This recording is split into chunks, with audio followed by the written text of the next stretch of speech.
30% ng kita ng mga transport group ang nawawala dahil sa mga kolorum na sasakyan. Kaya naman mas pinaigting pa ng Land Transportation Office ang kanilang anti-colorum drive. Si Ryan Lesigue sa detalye live. Expired ang rehistro dahil tuloy-tuloy daw ang gagawing pagpapatupad ng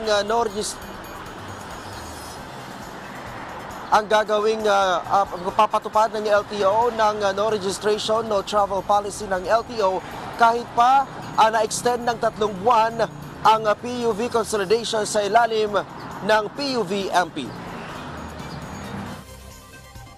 Planchado na ang gagawing mas pinaigting na implementasyon ng Land Transportation Office sa no registration, no travel policy sa bansa. Kahapon, muling nagpulong ang LTO at Philippine Coast Guard para ilatag ang pinal na plano para dito. Sa nabanggit na pagpupulong, napag-usapan ang mga reklamo at hinaing ng ilang PUV operators at drivers kaugnay sa matitigas ang ulo ng mga tsuper na patuloy na namamasada kahit pa wala silang prangkisa. Sabi ni LTO Chief Vigor Mendoza, naintindihan nila ang hinaing ng ilang PUV operators kung kaya't mas paigtingin nila ang koordinasyon at interoperability kasama ang PCG at iba pang law enforcement laban sa mga kolorum. Batay sa reklamo ng mga major transport groups, umaabot sa 30% ng kanilang araw-araw na kita ang nawawala dahil sa mga kolorum.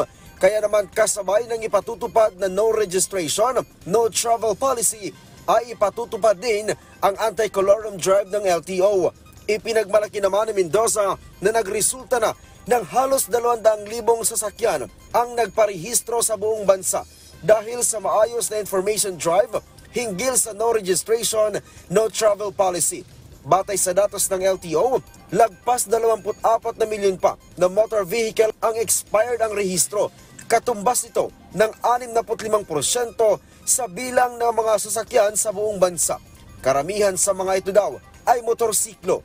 Ang NCR ang nangunguna sa may pinakamaraming sasakyan na hindi nakarehistro, sinundan ng Region 7, Region 3 at Region 4A.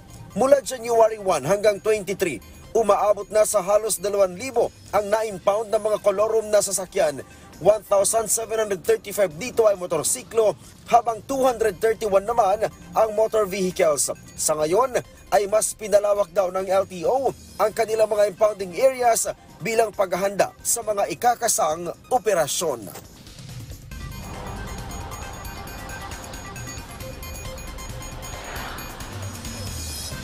Audrey, aminado ang LTO na malaking abala talaga sa mga motorista at syempre idagdag mo pa dyan yung penalty na kanilang matatanggap kung mahuhuli sila ng LTO na pumapasada or bumabiyahe dahil wala silang rehistro. Pero ang sabi ng LTO, wala silang magagawa dahil kailangan nilang ipatupad ang batas. Audrey. Ryan, pakipaalala nga sa ating mga kababayan para sa kaalaman ng lahat, ano ba yung mga penalty o kaparusahan sa mga driver o operator na mahuhuling kolorum?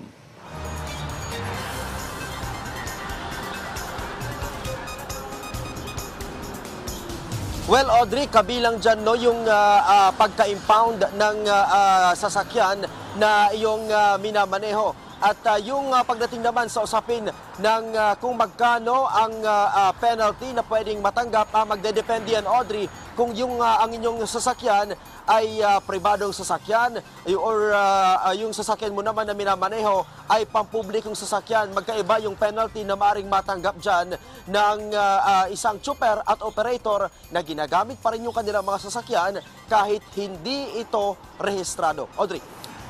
Maraming salamat, Ryan Lesigue.